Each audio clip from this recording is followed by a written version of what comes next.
Hey there, folks. Uncle Troy here with another C-word update. Once again, I want to remind you this is one of the serious videos, not one of the fun and games videos. So if you came here looking for fun and games, just click away. I've got nearly 600 videos now, so surely there's something there that you can watch that you'd like better than this. Um, as I mentioned before, previously, in the previous episode, I mentioned that I had been diagnosed with colon cancer stage 4. And there is no stage 5, so 4 is as far as you go. Basically, during a routine colonoscopy, they found a mass in my rectum, a polyp in my ascending colon, sent those off to the lab.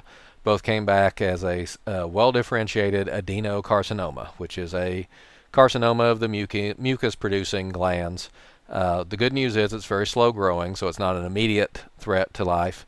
But the bad news is it's slow growing, which means most of the chemotherapy and radiation therapy treatments for this type of cancer aren't as effective against slow growing cancers, because the reason these treatments are effective is because cancer grows so much faster than the other cells, and so you take advantage of that, and the slower growing cancers are less affected by the chemotherapy. I think last I talked to you, we had basically reached the point where I had gone to my first cancer doctor, or I was being sent to my first cancer doctor, and she's a nice lady. Not very good bedside manner, but everybody tells me she's a good doctor altogether.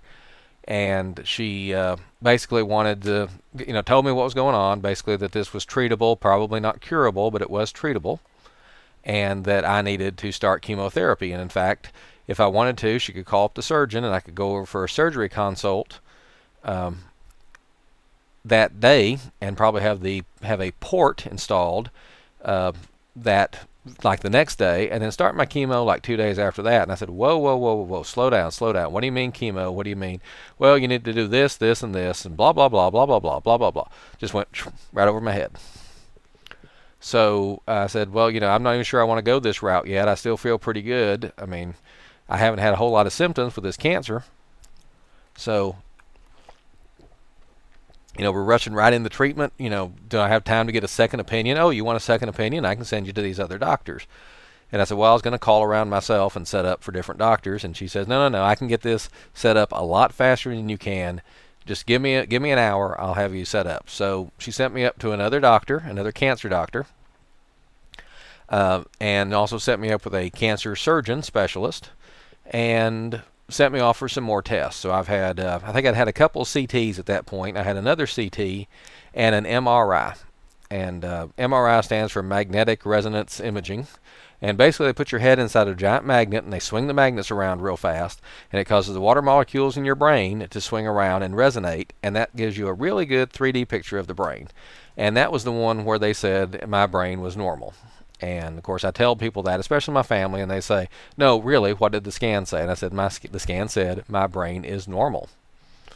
So I got to see the second cancer doctor for a second opinion, and he basically told me the same thing as the first doctor. We need to start chemotherapy. Maybe at some point have some surgery to remove the main mass, but right now I knew we needed chemotherapy. Did I have a surgeon in mind to install a port? If not, he could set me up with one. I said, no, I think we've already got that covered. So, and he's the one that sent me off to a PET scan. And a PET scan is called positron emission tomography. But basically they give you a radioactive dye that actually contains antimatter. And it reacts with the electrons in your atoms and produces gamma rays. So for a while there, I was actually radioactive. And unfortunately, this was like the day after we had this class at work where we learned how to use the Geiger counters. And so I couldn't use a Geiger counter on myself because it was later that day, or later in that week. But that would have been really fun if I could have used a Geiger counter on myself and seen where I was mostly radioactive. And I'm sorry for constantly drinking, but I'll explain that here in a minute. So I also got to go see a very nice surgeon. And the surgeon was going to be kind of the deciding vote in my head, because about half the people I'd talked to about this type of cancer said, well, remove the main mass first and then use chemotherapy to go after the rest of it. And the other half said you want to do chemotherapy first and then remove the main mass later. So I went to a surgeon, a person who makes her living by cutting things out of people, Or as my brother puts it, if the only tool you know how to use is a hammer, every problem looks like a nail. So she knows how to use a scalpel. So I figured if she said we need to remove the tumor, then I'd go with the tumor. But she said first thing you need to do is go with the chemotherapy. So I called up the first doctor, kind of apologized for dragging my feet, went to a surgeon here in town locally, and set up for a port. And a port is installed under the skin, and you access it by using this hooked needle that goes through the skin into the port, and that way you don't have to have tubes and wires set up unless you're actually having a chemotherapy treatment. I'm having a chemotherapy treatment right now. Let me see if I can show this to you here. Yeah, right now there's a needle underneath this here. Get up a little. Yeah, there we go. All right, got a needle right there. The actual port was installed through a little hole right here, and they installed it down below. This up here is a mistake. Let me tell you what happens. It's your collarbone is right through here, right, and that's called the clavicle. And this is a subclavicle port, meaning it's put in just below the clavicle. And just below the clavicle is a good vein called the subclavian vein. So I went in that day for my surgery, and they said, okay, we're going to do this, we're going to do this, we're going to do this, we're going to put this in your subclavian vein. So apparently they went into the subclavian vein, or where it was supposed to be, and poked and got an artery, not a vein. A rogue artery, I think they called it, because it's not one of the standard blood vessels in that area. So basically my subclavian vein wasn't where it was supposed to be. So that's why they went up here, went up here to the jugular vein and basically ran is a tube about yay long from the port. And I had some, hold on just a second. There we go, seamless edit, right? Okay, this is the power port. It's purple, which is my favorite color, by the way. Anyway, and it goes into your chest, as you can see here. And that way you don't need to like poke and poke and poke and try to find veins on the backs of your hands and your arms and whatnot, because the chemo will basically burn out the veins because it's very toxic. And I said, okay, so we don't want to put it in my arms because it'll burn out the veins, but you're going to put it into a major artery, or a major vein in my chest that leads directly to my heart, and that's okay. And they're like, yeah. And I'm okay, how is it so bad that it's going to kill every vein in my arm if we try to use chemotherapy in my arm, but it's okay to pump it directly into my heart? And the best answer I got out of that was that, well, your those veins are much larger and the blood is traveling much quicker. So the chemotherapy doesn't have as much time. It doesn't like just slowly ease in like it is now. It can go very much faster. And so it doesn't have to spend as much time in the veins, and the veins are much larger, so they won't be as affected as badly anyway. So that was okay. So anyway, so they couldn't find the subclavian vein, so they had to go for the jugular. About that time, I stopped breathing. And it turns out I have sleep apnea. Never diagnosed with sleep apnea. Never had a problem before.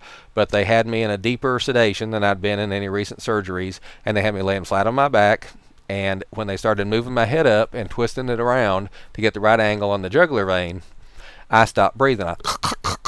Or something like that. So when I woke up, of course I was sleeping through all this because I'm in the middle of a procedure. When I wake up, they're like, hey, he's coming around. Okay, hold on a minute. Let me pull that out of your nose and you'll breathe better. And I said, what? And about that time, and it was a big, long green tube that had been stuck in my nose. It felt like about a garden hose, about how big it was. And so they said, well, you should have told us you had sleep apnea. And I said, I don't have sleep apnea. And they said, oh, yeah, you do. And then that's when they explained the whole thing. And then they come back later to explain why I had this second hole up here. Was because they had to go for the jugular instead of going for the subclavian vein. So that was okay. So then I had a couple of days off. So I got to lounge around the house. And then we started the chemotherapy. And I went in Monday. And they were talking about how I've got a little fanny pack here. Let me stand up and show it to you real quick. So this fanny pack here has this fancy pump. Oops. I am pulling on everything here. Has a fancy pump and a packet of stuff that's coming out. And now that I've removed this, it's going to take me a while to get this back together. every so often it makes a nice little hissing noise when it pumps. And that's pumping straight into my power port. And because of this, I get a dose of chemo over the course of 2 days. I think 46 hours is officially what they said. And so I don't get the side effects of having it all dumped in my body at once. And they bragged about this. This was a big deal, because this is something that, keeps you from having to go to the doctor's office and being hooked up to a pump for 4 hours at a stretch, because you can just take your chemotherapy home with you. And so I went in expecting to be hooked up to this and be sent out the door, but they said, well, we got to run this other one first. And the other medicine they gave me did take 4 hours hooked to a chemo pump. And I really wasn't expecting that, so I was bored out of my gourd. I had brought a book, but with all the other patients in the room getting their chemotherapy, and one of them wanted to listen to music, one of them wanted the TV on and whatnot. And I really wanted to stretch out and just take a nap, but they wouldn't let me lay down on the floor. And the recliners only reclined so far, and I couldn't get on my side comfortable, because by then I was afraid to try to sleep flat on my back, because afraid I'd... So we started did like 4 hours of chemo, and then they started this stuff, which is called 5FU, I think. And I don't know why I'm lifting it up to show you when I can't lift it up high enough to get it into the frame of the camera anyway. But you can look it up online. So we ended up with sending this home with me, and they had talked about all the various different types of reactions I could have to this. One of them is dry mouth, and that's what I've got today, which is why every few sentences is followed by a sip of water. Another one could have been numbness and tingling in the fingers. Luckily, I've not had any problem with that. My fingers and toes are just fine, thank you. Irritation at the source of the port, and I've not had any irritation. I'm good there. A little bit of minor irritation turned out to be the tape, because when they had me taped from like here all the way down below the port, all the way over to past the midline of the chest. So basically I was one big piece of saran wrap here, and that hurt. Every time I moved, something would pinch or pull. Now that I'm down to just a little bit here, I can move pretty good. Of course, if I hold the arm up too high, this port starts hurting. I think it's because I'm tweaking the needle or something. Not supposed to do that, by the way. But dry mouth was one of the things. Also, I'm having a flare-up of a fungal infection that I have on my tongue. And not really a problem, except they're afraid it might spread, because getting any type of chemotherapy cuts down on your immune system. So they want to make sure that I don't have an immune system problem with this. What else? So I go back tomorrow and have this removed. Put away this little fanny pack, a Nintendo pack they called it. And I said I'm an Atari guy, and they didn't know how to react to that. So I've been having this, but basically, so I had one form of chemotherapy, basically a poison that hopefully will affect the cancer more than any other part of my body. And then I'm having this other type, which is basically a poison, which hopefully will affect the cancer better than any part of my body. And assuming that I healed up well enough for this, I'm going next week to see the doctor about whether this is healed up enough that I can go back to work. If this is healed up enough, then they're going to start me on a third type of chemotherapy. Third type of chemotherapy, which actually works in a different way than the other two. This one works on cutting down the body's production of new blood vessels, and it closes off some of the smaller ones. And this will starve the cancer, basically. The first two types are basically poisoning the cancer. This last one's going to starve the cancer, but since it cuts down on the formation of new blood vessels, it will also impair healing. So I have to make sure I'm healed sufficiently from the surgeries before I can start on them. So that's going to be, that's a big deal next week when I go for that, to see if I have recovered enough to return to work and to start the new type of chemotherapy. So apparently I'm going to be doing the chemo for like a week, like I'm doing it then I'm off for a week, and then I'm going to do chemo for a week again, off for a week, a couple more runs of that, and then we're going to start some more tests, I guess repeat all the CT scans, PET scans, whatever, and see if we had any effect on the cancer. If the cancer is shrinking, then we're going to continue with this. If it's not shrinking, then we might up the dosage, we might try something different. We don't know yet. Basically, and that's what's really got me about this. I mean, I'm high spirits generally. I've had a little problem with pain and nausea and whatnot, so I've got pills for that. But what really bothers me is not so much that I have cancer. It's not so much that I may have an expiration date coming up fairly soon. It's that they can't really tell me anything, because it's always, well, when they found the cancer with the colonoscopy, it's like, well, we'll have to run some tests. We took some samples. We're going to send them off. Then we'll know more. But once they got the test results back, then they're like, well, we need to run some CTs, some X-rays, some MRIs. Then we'll know more. And so they ran that, and then they're like, well, you definitely have stage 4 cancer, but we can't really tell you how long you're going to live, what your chances of survival for the next 5 years is going to be.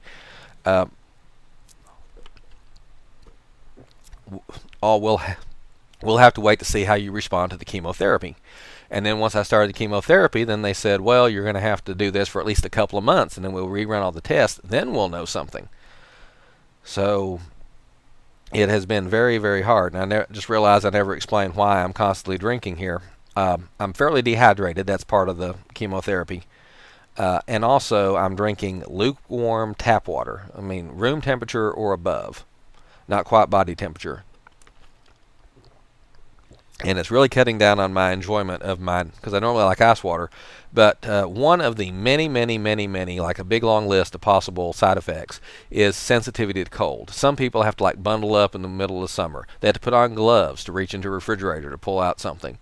I don't have any of that. What I do have is sensitivity in my throat when I drink something. When I eat or drink something cold, as soon as it hits the back of my throat, it's like an electric shock back there. It's like I've swallowed a battery. And it's like an instant going from normal drinking to the worst sore throat you've ever had trying to drink something. And then as soon as and I can feel it warming up as it goes in. And so it goes, it starts back here, really, really hurts, and then not so bad, and then okay.